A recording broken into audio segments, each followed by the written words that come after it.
Hola hermanos, el día de hoy 19 de agosto del 2025, pues es martes de la 20ª semana del tiempo durante el año del tiempo ordinario. Muy bien, hoy es día de otro de mis santos preferidos, sin duda. Fíjense, les debo muchísimo a la congregación que él fundó, pues la congregación de Jesús y de María. Se les conoce como los eudistas, porque San Juan Eudes, John Eudes, el que les ha fundado, y entonces ellos son los que están encargados del seminario mayor aquí en mi país y de uno de los seminarios mayores que hay, porque tenemos tres.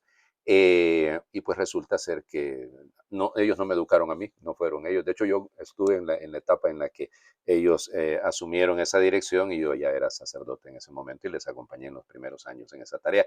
Pero les debo muchísimo porque cuando yo estudiaba en Roma, pues yo residía ahí en la casa y me enamoré definitivamente de la espiritualidad que llevan ellos, porque es una espiritualidad extraordinaria, además, Sagrado Corazón de Jesús. Ya saben ustedes, ¿no? Ahí por ahí va la cosa. Bueno, hablemos entonces de Jean Eudes, que es San Juan Eudes, nacido el 14 de noviembre de 1601 en Ri. Su papá se llamaba Isaac, su mamá se llamaba Marta, no habían podido tener hijos y entonces después de 3 años y hacen una peregrinación para ofrecerlo. Fíjense, una peregrinación a un santuario mariano. Esto es importante en la vida de Juan Eudes por su devoción a la Virgen Santísima desde muy pequeño. Luego ya tuvieron, pues él es el mayorcito y fueron 6 hermanos más, 4 hermanas y 2 hermanos, incluso uno de los hermanos famoso porque fue un historiador, François de Meseret. Bueno, igual. Y que va a morir antes que él, porque él no, va a morir después. Él muere en 1683 y Juan Eudes muere en 1680. Bueno, a los 14 años hizo voto de permanecer célibe, de permanecer casto, y pues va a ser problema con el papá y sobre todo con el papá que quería que él siguiera pues ahí trabajando. A ver, algunos dicen del papá que era propiamente más granjero que cirujano, pero lo que pasa es que efectivamente tenía algunas habilidades en este campo. Estudió con los jesuitas en Caen y luego pues decidió en una fundación nueva que había hecho Pierre de Berulle, el cardenal de Berulle, más adelante, todavía no era cardenal, que él lleva a los oratorianos, el oratorio de San Felipe Neri, lo lleva a Francia. Miren, es que Francia es compleja, ¿no? Porque el siglo XVII francés, mucho santo, pero también mucha herejía, el jansenismo está haciendo estragos por todas partes, tan rigoristas, ¿no? Hay que pensar en toda la situación de Port Royal y bueno, es una situación horrenda, ¿no? Que realmente va a hacer mucho, mucho daño en Francia. Y el galicanismo, que es otro camino también dolorosísimo, ¿no? La imposición, el criterio de una iglesia francesa desvinculada de Roma, desvinculada del Papa, y bueno, ya eso viene desde hacía prácticamente 2 siglos y medio, más o menos, ¿no? Y ahí con Luis XIV todavía se va a aumentar muchísimo más esa presión, ¿no? Pero bueno, entonces el asunto es que, por ejemplo, la implementación del Concilio de Trento en Francia va a costar. De hecho, el cardenal de Berulle es uno de los que va a llevar adelante el tema. Por ejemplo, los seminarios, que es una de las obras maestras, si lo quieren, del Concilio de Trento, en Francia va a ser, de hecho, Juan Eudes uno de los grandes promotores de los lugares de formación para los sacerdotes. Ni siquiera eso se había podido implementar. O la llegada de las órdenes como los oratorianos o las carmelitas descalzas. Es decir, va a ser el cardenal de Berulle el que va a estar detrás de esto. Pues ingresa con ellos en 1623. Vamos, parece ser que era un excelente estudiante. Se ordena sacerdote el 20 de diciembre de 1625 y celebra su primera misa, de hecho, el día de la Navidad. Sí, el día de la Navidad. Celebra su primera misa de ese 1620. Se enfermó. Estuvo prácticamente casi 2 años bastante malito, ¿eh? Pero bueno, ya para 1627 regresa a Ses, la diócesis que luego va a ser la que va a iniciar la causa de beatificación de él, para terminar la teología. Y miren, realmente Francia sufrió muchísimo en ese final de la década de los 30, de los 20, inicios de la década de los 30 de 1600, por una serie de pestes, de pandemias que sufrieron. Y entonces él se arriesgó completamente, ¿no? Y consiguió, sí, el permiso del cardenal de Berul para llevar adelante ese trabajo. Y luego empieza a predicar misiones en 1623, 1633. Ahí el trabajo del, oigan, son más de 100 misiones que hizo en toda la zona de la Normandía, de la Bretaña, de la Borgoña, en Francia, ¿no? Y en la Ile-de-France. Y ya les digo, un predicador extraordinario. Es que la gente logró predicarle a Ana de Austria, la mamá de la esposa de Luis XIII, la mamá de Luis XIV. Luis XIV no lo quería tanto. No lo quería tanto, aunque después, más adelante, le predicó también a Luis XIV y a Teresa de Austria, ¿no? A María Teresa de Austria, que es la esposa. Pues resulta ser pero con mucha dificultad, porque es que, de hecho, van a acusar más adelante y tuvieron al pobre relegado casi 3 años en una situación bien compleja porque lo acusaba el rey de que, o los que estaban alrededor del rey, que había enviado una carta secreta al Papa acusando y, vamos, echándole tierra, dirían en mi pueblo, al rey Luis XIV, Luis XIV, el rey Sol, ¿no? Ya se imaginarán ustedes. Bueno, ya les digo, y empieza a fundar seminarios. ¿Okay? Ahí decide, después de 20 años de estar en el oratorio, decide dejar a los oratorianos y con el permiso de ellos, porque quiere fundar. Había dos temas aquí. Uno era el cuidado por la dirección espiritual y por el escucha de las confesiones de las mujeres que se habían tenido que prostituirse para poder sobrevivir, pero que querían dejar esa vida. Y entonces él iba a fundar la congregación, la Orden de Nuestra Señora de la Caridad del Refugio, en Caen, que más adelante son las del Buen Pastor. Bueno, y luego la Congregación de Jesús y de María, que son los padres eudistas, ¿no? Y ya les digo, cuando él deja a los oratorianos, entonces funda los eudistas, solo que en el caso de las hermanas del Buen Pastor, ellas son fundadas antes, ¿verdad? Ellas son fundadas en 1641 y los eudistas en 1643. También va a fundar una especie de tercera orden, que es la Sociedad de la Madre Admirable. Bueno, ya les digo, es interesante, ¿no? Miren, es la época en la que están también San Francisco de Sal, ¿no? Porque estoy hablándoles de la época de los grandes, de San Vicente de Paúl, o sea, de los grandes, grandes santos franceses, ¿no? Y él se deja influenciar mucho, influir por Santa Matilde, Santa Gertrudis, es decir, que son devotas del Sagrado Corazón de Jesús. Entonces de ahí le vendrá a él también el tema. Y él es el promotor del culto litúrgico a los Sagrados Corazones. Ustedes entenderán, ¿no?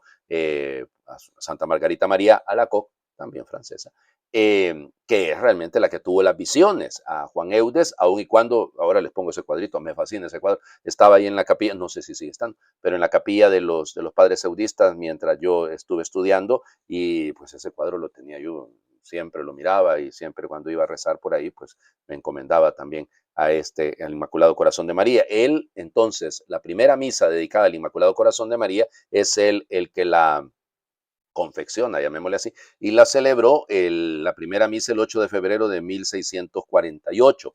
Y luego, más adelante, y fíjense, interesante, ¿no? Primero hizo la del Inmaculado Corazón de María y hasta el 20 de octubre de 1672 va a hacer la del Sagrado Corazón de Jesús. Interesante. Yo fui ordenado el día del Inmaculado Corazón de María, así que evidentemente me identifico fácilmente. Y los escritos de Juan Eudes, ¿no? Yo todavía ahí en la capillita tengo el material de una de las obras que utilizan los eudistas para la meditación, que a mí me parece extraordinaria, que se llama Oremos con San Juan Eudes. A mí me gusta y entonces yo la sigo utilizando. Pero bueno, ya les digo, trabajo bellísimo. Murió en Caen el 19 de agosto de 1680. Y bueno, pero ya venía bastante malito, casi 9 años atrás, 10 años atrás, ya desde 1671 se había puesto bastante, bastante mal. Sus restos fueron trasladados en 1884, ¿no? Bueno, y los exhumaron, ahí les enseño ahora. Bueno, ahora la beatificación. Fue beatificado Dios mío, en 1909, el 25 de abril de 1909, y fue canonizado en mayo, el 31 de mayo de 1925. El otro proyecto que seguían, yo tenía la gracia de escuchar mucho en la mesa del comedor, ¿no? El proyecto del que era en ese momento el general, que era el padre Camilo, Camilo me contaba que el deseo, porque no era nuevo eso, es una, tiene lunga durata, ya desde hacía mucho tiempo querían proponer a Juan Eudes como doctor de la iglesia. No sé en qué habrá quedado ese proyecto. De mi parte, si yo fuera, claro que diría que sí, pero claro, ¿yo quién soy? No soy nadie, pero los escritos son, vamos, hay que leerlo a Juan Eudes, ¿no? Hay que leerlo porque realmente muy, ¿cómo les diría?, centrado sobre la figura de Cristo, por eso la imagen del Sagrado Corazón, y de esa manera también barría y trapeaba con los jansenistas. Pero no hay tiempo para seguir, ¿verdad? Ya hablé bastante, ya notaron, uno de mis santos preferidos, ¿no? Mañana hay otro, porque es San Bernardo, pero bueno, hablaremos del mañana. Libro de los jueces, entonces, la primera lectura, capítulo 6, versículos del 11 al 24. En aquellos días vino el ángel del Señor y se sentó bajo la encina de Ofrá, que pertenecía a Joás de la familia de Abiezer. Su hijo Gedeón estaba limpiando trigo en el lagar para esconderlo de los madianitas, cuando el ángel del Señor se le apareció y le dijo: el Señor está contigo, valiente guerrero. Le contestó Gedeón: perdón, Señor mío, si el Señor está con nosotros, ¿por qué han caído sobre nosotros tantas desgracias? ¿Dónde están todos aquellos prodigios de los que nos hablaban nuestros padres cuando nos decían: el Señor nos sacó de Egipto? Ahora, en cambio, el Señor nos ha abandonado y nos ha entregado a los madianitas. Entonces el Señor se volvió hacia Gedeón y le dijo: usa la fuerza que tienes para ir a salvar a Israel del poder de los madianitas. Yo soy el que te envía. Le respondió Gedeón: perdón, Señor mío, pero ¿cómo voy a salvar yo a Israel? Mi familia es la más pobre de la tribu de Manasés y yo el más pequeño de la casa de mi padre. El Señor le respondió: yo estaré contigo y tú derrotarás a todos los madianitas como si fueran un solo hombre. Gedeón le dijo: si he alcanzado tu favor, dame una señal de que eres tú el que me habla. No te vayas de aquí, por favor, hasta que vuelva con una ofrenda y te la presente. Él respondió: aquí me quedaré hasta que vuelvas. Gedeón entró en su casa, preparó un cabrito y con una medida de harina hizo unos panes sin levadura. Puso la carne en una canastilla y el caldo en una olla. Lo llevó bajo la encina y se lo ofreció al ángel. Pero este le dijo: toma la carne y los panes sin levadura, ponlos sobre esa roca y derrama encima el caldo. Gedeón lo hizo así. Luego el ángel del Señor acercó la punta del bastón que tenía en la mano y tocó la carne y los panes sin levadura. Salió fuego de la roca, consumió la carne y los panes, y el ángel del Señor desapareció. Entonces se dio cuenta Gedeón de que era el ángel del Señor y exclamó: ¡ay, Dios mío! He visto el ángel del Señor cara a cara. Pero el Señor le dijo: que la paz sea contigo, no temas, no morirás. Gedeón levantó un altar al Señor en aquel lugar y lo llamó la paz del Señor. Palabra de Dios. Te alabamos, Señor. La paz del Señor, pero no es la ciudad de la paz, que es Jerusalén, Jerusalén. Ya, pero bueno, vamos, Gedeón es uno de los jueces, ¿ok? Ya sabemos, igual que Jefté, que Débora, que Sansón, bueno, y que el último va a ser Samuel, ¿no? Pero sin duda la figura es extraordinaria. Ya saben, ¿no? Siempre el pueblo de Israel, yo les decía por eso ayer, ¿no? Esta síntesis de que el pueblo que no hace lo que quiere Dios, que se desvían, pero siempre el Señor estuvo pendiente de enviarles estos jueces. Esa es la época en la que, llamemos, entre la entrada a la Tierra Santa y el momento en el que aparece el primer rey, es en la época de los jueces, que es un largo periodo, ¿eh? Realmente es un largo, largo periodo, casi son 2 siglos. Y entonces, por eso son caudillos que van tomando ahí el control. Gedeón es uno que es de la tribu de Manasés, ya lo escuchamos, y siempre el Señor busca a los pequeños, ¿no? Mi familia es la más pequeña, la más pobre, yo soy el último. El Señor siempre hace así, siempre busca a los pequeñitos, a los que aparentemente no valen nada. A los ojos del mundo puede que no valgan nada, pero a los ojos de Dios, yo estaré contigo. No temas, tú derrotarás a los madianitas. Claro, pero yo estaré contigo. Esa es la fuerza, saber que el Señor está junto a nosotros. Si Él está de nuestro lado, ¿quién contra nosotros? Ese es un abandono, ¿no? En la certeza. Claro que Gedeón, el pobre, duda, y sí, cuando uno mira situaciones difíciles en su vida, pues claro que le viene casi naturalmente la duda, ¿no? Pero hay que confiar, la voz del Señor que nos invita, así como le dijo a Josué, ¿se acuerdan la semana pasada? Sé fuerte y sé valiente. Bueno, de esa misma manera nos está diciendo, Gedeón es un modelo. A ver si nosotros lo entendemos. El Evangelio. No se les olvide lo que hemos leído ayer, ¿eh? Porque lo que hemos leído ayer es el joven rico. Entonces, fíjense la reacción de Jesús. Todavía va de camino el joven rico y Jesús dice esto. Mateo capítulo 19, versículos del 23 al 30. En aquel tiempo Jesús dijo a sus discípulos: yo les aseguro que un rico difícilmente entrará en el reino de los cielos. Se lo repito, es más fácil que un camello pase por el ojo de una aguja que un rico entre en el reino de los cielos. Al oír esto, los discípulos se quedaron asombrados y exclamaron: entonces, ¿quién podrá salvarse? Pero Jesús, mirándolos fijamente, les respondió: para los hombres eso es imposible, mas para Dios todo es posible. Entonces Pedro, tomando la palabra, le dijo a Jesús: Señor, nosotros lo hemos dejado todo y te hemos seguido. ¿Qué nos va a tocar? Jesús les dijo, yo les aseguro que en la vida nueva, cuando el Hijo del Hombre se siente en su trono de gloria, ustedes, los que me han seguido, se sentarán también en 12 tronos para juzgar a las 12 tribus de Israel. Y todo aquel que por mí haya dejado casa o hermanos o hermanas o padre o madre o esposa o hijos o propiedades, recibirá 100 veces más y heredará la vida eterna. Y muchos primeros serán últimos y muchos últimos primeros. Palabra del Señor. Gloria a ti, Señor Jesús. Bueno, ya les digo, no pierdan de vista. El joven rico se está yendo y Jesús empieza a decir esto que es tan duro, ¿no? Tan duro. Cuidado, no está condenando a los ricos por ser ricos. No, no, no. Sino porque están poniendo su corazón. De hecho, cuando la pregunta es, entonces, ¿quién podrá salvarse? ¿Quién podrá salvar el alma? El asige, va a decir el griego, que la pregunta que hacen los discípulos. Porque claro, cuando yo le pongo al plutos, a la riqueza, a lo material, ¿no? Y cuando yo dejo ir mi vida en eso, pues nada, insisto. Pero también hay que tener cuidado, ¿no? Porque, repito, no se está condenando a los ricos por ser ricos, sino por su egoísmo, por estar poniendo su corazón en lo material, en ese plutonta, los adinerados, los que tienen bienes de más, ¿no? Y no van a alcanzar a entrar al Uranos, no van a alcanzar Eiston Uranón, no llegarán al reino de los cielos. Les va a ser difícil, el término aquí es muy bonito, discolón, ya es la dificultad, el esfuerzo. Pero aquí no estamos cayendo en la lucha de clases, ya, Dios mío. En mi país también está ese resabio, ¿no? De enfrentar a los ricos contra los pobres, que los ricos tienen responsabilidades civiles, sociales, claro que las tienen, hombre, y que tienen que pagar lo que corresponde, claro, pero condenarles porque producen, eso sí, no, tampoco, pues ese odio que nos quieren hacer vivir en todas partes, ¿no? Eso, porque en todas partes, en todo el mundo está pasando eso, ¿no? Y yo, a mí lo que más risa me da es cuando escucho decir que nos gobierna la aristocracia.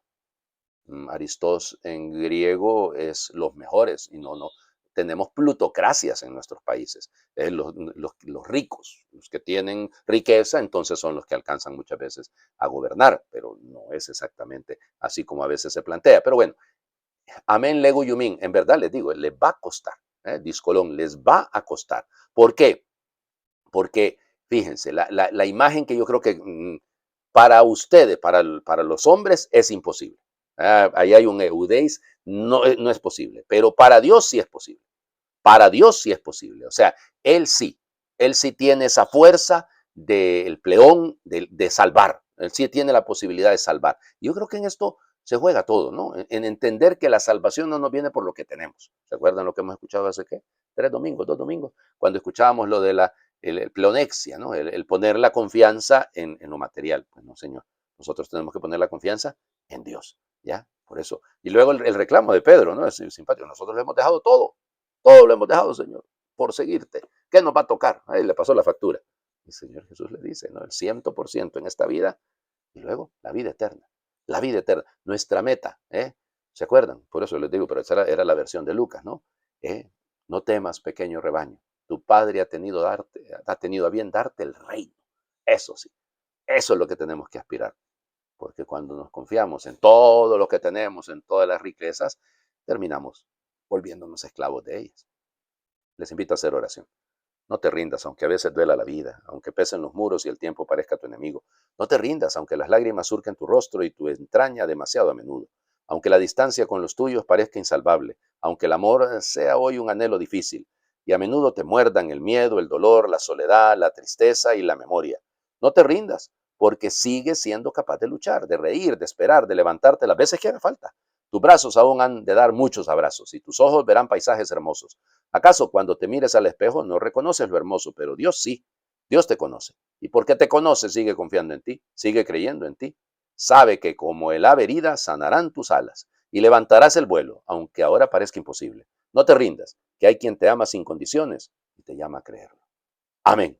Señor, esté con ustedes y les bendiga a Dios por intercesión de San Juan Eudes, el que es Padre, Hijo y Espíritu Santo, y su bendición descienda, les acompañe siempre. Muy feliz martes para todos.